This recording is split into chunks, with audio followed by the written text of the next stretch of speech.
오늘 하나님 말씀은 누가복음 16장에 있는 말씀입니다. 16장에도 몇 가지 비유의 말씀이 기록되어져 있습니다. 그런데 이 말씀은 누가복음 15장에 있는 잃은 양의 비유, 집 나간 아들, 그러한 내용의 말씀과 연이어서 하신 말씀으로 여겨집니다. 첫 번째의 비유의 말씀은 즉 이런 것이죠. 주인이 일꾼에게 일을 맡겼습니다. 아마도 회계의 일을 맡긴 것 같아요. 그가 재산에 관련된 일을 맡았는데 소문이 들리기를 이 사람이 주인의 재산을 슬쩍슬쩍 하는 것 같다라는 소문이 들리니까 주인이 그 일꾼을 불러서 이런 소문이 드는데 내가 당신을 믿을 수가 없으니 이제 일을 정리해라 이렇게 통보를 하니까 이 일꾼이 이제 고민에 빠진 거죠. 주인이 내 일을 뺏었으니 내가 이제 어떻게 살아야 하는가. 이제는 나이도 좀 있어서 힘든 일은 못하겠고 또 그렇다고 국어를 하자니 내가 여태까지 누려온 것도 있고 또 이목도 있는데 좀 창피하구나. 이런 생각이 들어서 고민을 하다가 한 가지의 꾀를 내은 거죠. 주인에게 빚진 사람들이 있는데 그 사람들을 한 사람씩 불렀습니다. 그리고 올리브 기름 100마리 있으면 이거를 50마리라고 소위 말하는 계약서를 다시 쓴 거죠. 밀 100섬이면 밀 80석으로 다시 계약서를 써서 그 나머지를 이 일꾼이 착복을 한 것입니다. 이 일을 지켜본 주인이 말하기를 하하 참 그놈 재주가 신통방통하구나. 그러면서 구절에 이렇게 말을 하는 거죠. 불의한 재물로 친구를 사귀어라. 그러면 재물이 없어질 때 그들이 너희를 영원한 곳으로 맞아줄 것이다. 이 말을 하면서 작은 일에 충실한 사람은 많은 것에도 충실한다. 그리고 12절에는 다른 사람의 것에 충실하지 못하면 누가 너희의 몫을 주겠느냐. 다소 엉뚱한 평가를 하면서 예수님께서 하신 말씀이 13절에 이렇게 말씀하시는 겁니다. 어떤 종도 두 주인을 섬길 수가 없다. 한 편을 미워하고 다른 편을 사랑하든지 아니면 한 편에게는 충성하고 다른 편은 무시하든지 할 것이다. 그러면서 우리가 잘 아는 말씀. 너희는 하나님과 재물을 함께 섬길 수 없다. 이 말씀을 하고 계신 것입니다. 그러니까 이 주인은 위임한 이 하인에게 일꾼에게 일을 맡겨놓고 관리를 약간 소홀히 한 것도 큰 잘못이겠죠.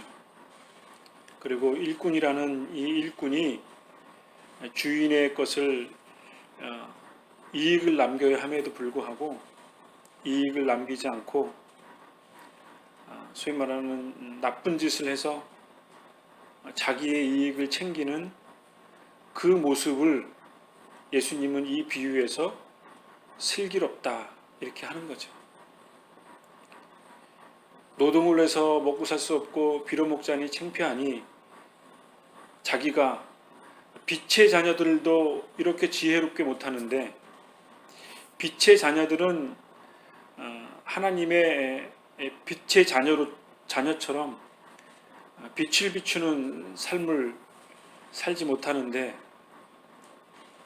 이 일꾼은 비록 나쁜 방법, 치사한 방법이지만 자기의 살 길을 찾아가는 그 모습, 그 처세가 참 기특하다. 그런 표현을 하는 거죠. 물론 이 일꾼의 행위가 옳다거나 잘했다라는 의미가 아닐 줄 압니다. 작은 일에 충실하는 사람이 큰 일도 충실할 수 있다.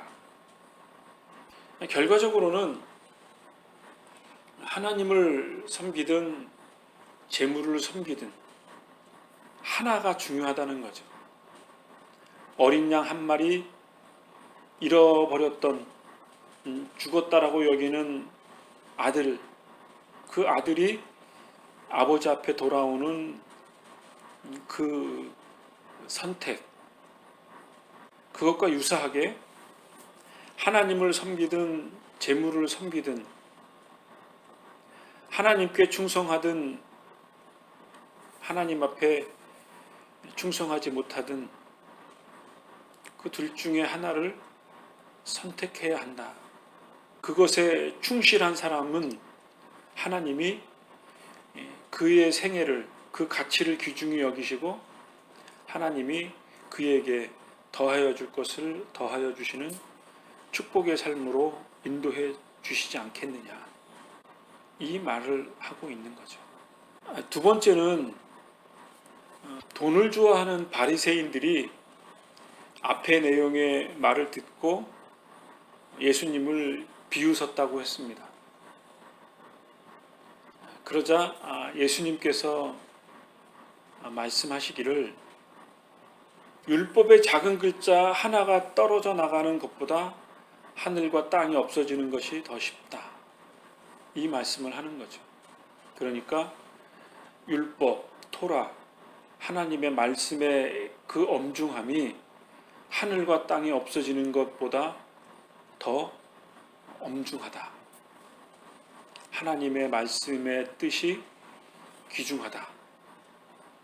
하나님을 섬기는 것, 그것이 바리새인들의 입장에서는 자기들이 돈을 좋아하니까 예수님의 말씀의 교훈을 어리석게 여기지만 그러나 그것이 옳지 않다. 이 말씀을 두 번째로 하시고 있습니다. 마지막에는 우리가 잘 아는 부자와 나사로의 비유의 말씀이죠. 어떤 부자가 있었습니다. 그 사람은 돈이 많은 사람이었고 비싼 옷을 입었고 호화스러운 생활을 했습니다. 그리고 그 부자 주변에서 부자들이 떨어뜨린 부스러기를 먹고 사는 나사로라는 거지, 거름뱅이가 누워 있었습니다. 그리고 이 사람은 부스러움을 앓고 있었고 아마 여러모로 좀 처량한 인생의 삶을 살았어요. 그러니까 부잣집에서 주는 부스러기를 먹고 연명하는 인생이었는데 어느 날 그가 죽었습니다. 그러자 거지 나사로는 천사가 이끌어서 아브라함의 품에 안겨 있었고 그런데 부자는 죽어서 땅에 묻혔어요. 그리고 23절에는 이 부자는 지옥에서 고통을 당하고 있다고 했습니다. 아마도 불의 고통이었던 것 같아요. 불의 고통 가운데 뜨거운 고통, 목마름의 고통 가운데 있었을 때 저 건너편에 살아생전에 내 집 앞에서 부스럼을 먹던 나사로가 아브라함의 품에 안긴 것을 본 거죠. 그러면서 간청을 하는 거죠. 아브라함이여 제게 자비를 베푸셔서 나사로에게 손끝에 물 한 방울 찍어서 내 혀에 좀 서늘케 해주세요. 내가 이렇게 큰 목마름의 고통, 뜨거움의 고통을 당하고 있습니다.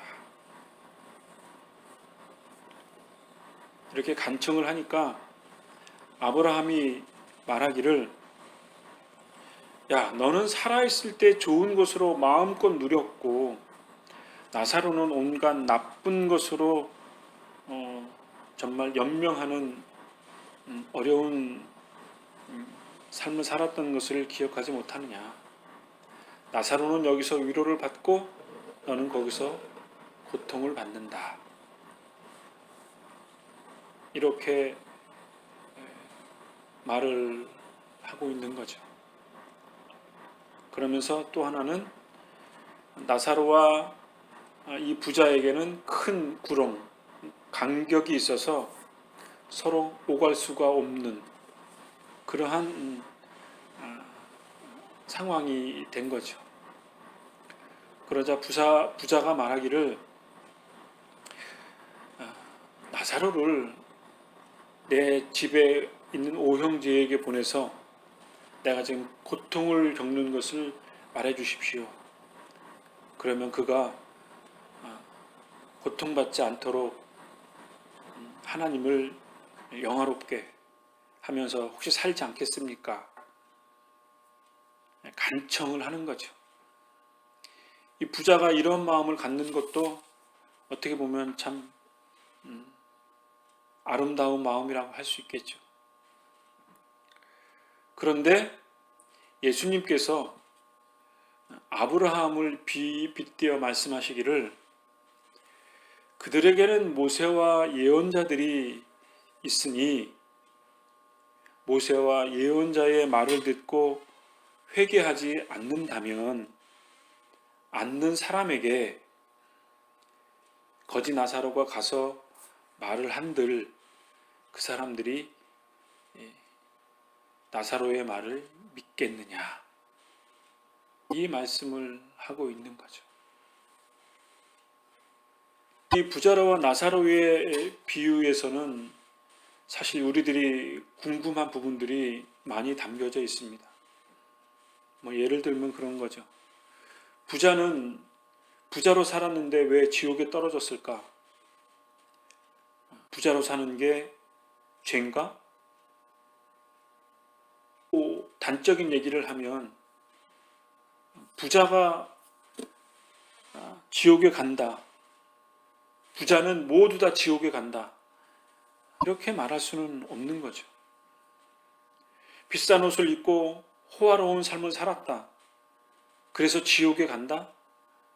그것도 사실은 좀 많은 의문점을 갖게 하는 내용이죠. 이와 반대로, 그러면 거지처럼 나사로처럼 그렇게 빌어먹는 삶,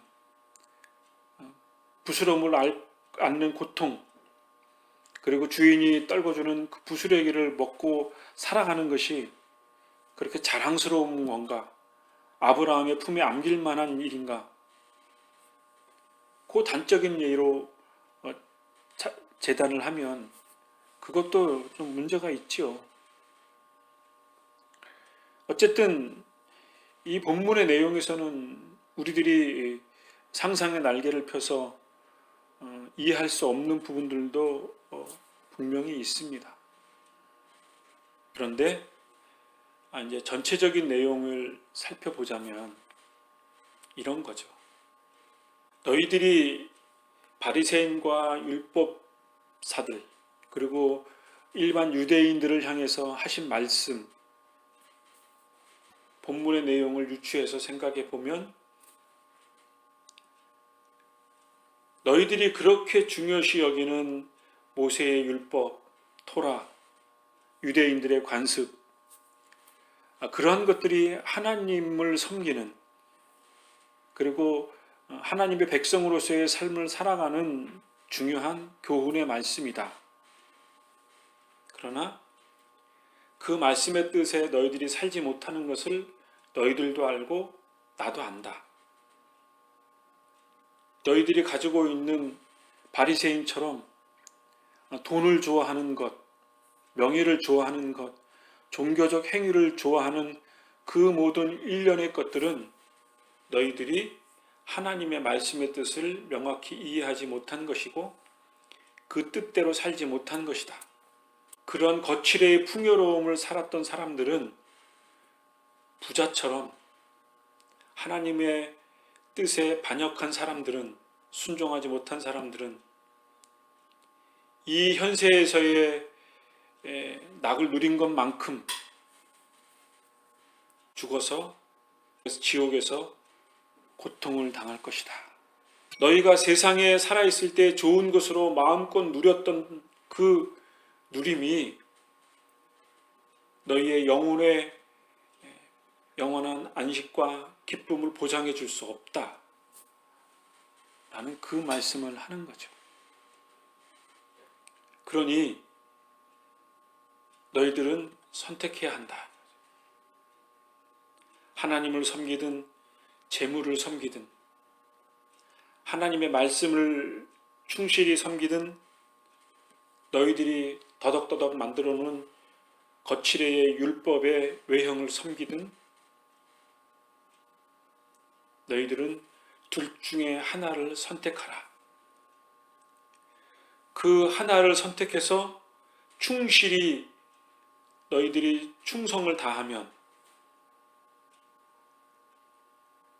비록 너희들이 불의한 일꾼처럼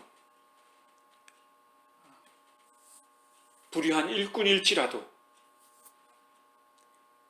그 충성스럽고 충실하게 섬기는 그 모습을 통해서 하나님이 너를 복되게 하시고 칭찬할 것이다.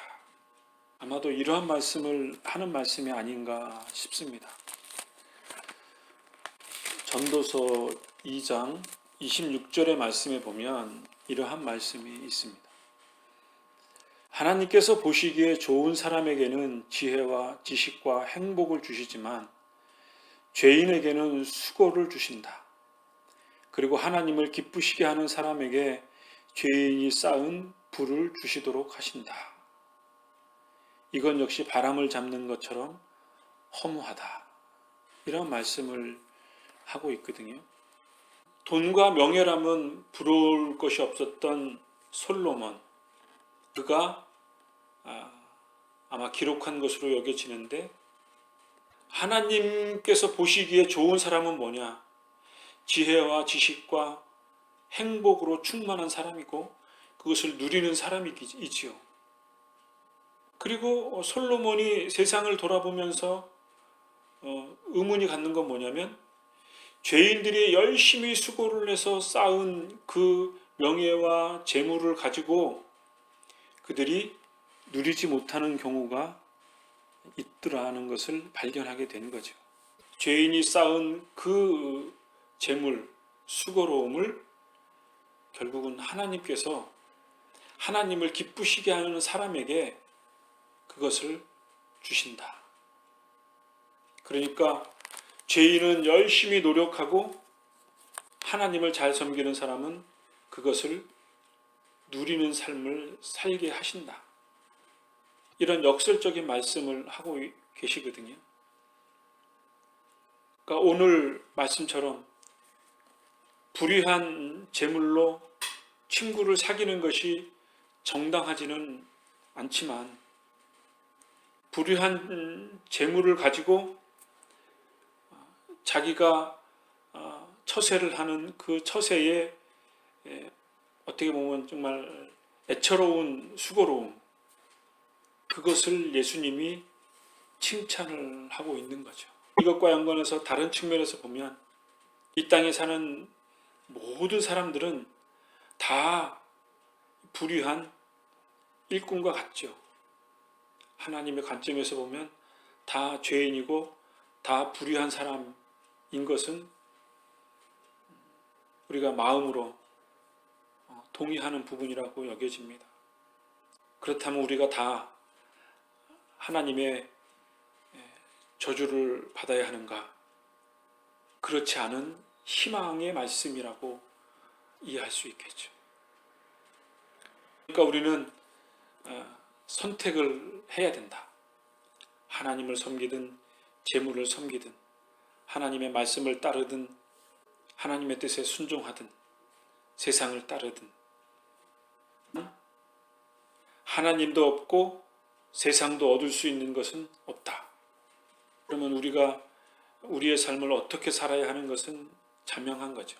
그러니까 이 세상에 살아가면서 죄의 구조 속에 살아가는 것을 부인할 수 없으니 이 죄악된 세상 속에서 하나님을 섬기면서 살되 재물을 잘 활용하되 재물에 매몰되지 않고 재물에 우리의 영혼을 팔아먹지 않는 그런 한도 내에서 우리의 삶을 슬기롭게 지혜롭게 살아야 한다. 그 말씀을 하는 교훈이 아닌가 싶습니다. 그러한 믿음으로 살면 비록 우리들이 거지처럼 하나님의 관점에 다 미달되는 인생들인 거지 나사로와 같이 누추한 인생일지라도 하나님이 하나님의 나라에서 우리에게 아브라함의 품에 안는 하나님의 영광에 안는 그러한 하나님의 자녀된 명예와 권세를 하나님이 보장해 주신다라는 그러한 말씀을 나사로를 통해서 우리에게 예수님께서 직접 교훈하신 말씀으로 압니다. 우리가 이 세상에 보여지는 부자처럼 사실 우리가 그런 부자처럼 떵떵거리는 삶을 살지도 못하고 있지 않습니까? 그런 부자처럼 사는 것도 불행하지만 부자가 아닌 우리의 삶의 현실을 직시할 때 이 세상에서 하나님을 섬기고 물질에 자유하고 세상의 유혹에 물들지 않고 하나님의 올바른 뜻, 그 뜻에 맞게 우리가 믿음으로 살아가는 한 주간의 삶, 우리의 생애의 삶을 하나님이 귀하게 여기시고 그것을 우리에게 요구하신다라는 그 말씀으로 오늘의 말씀을 믿음으로 받습니다.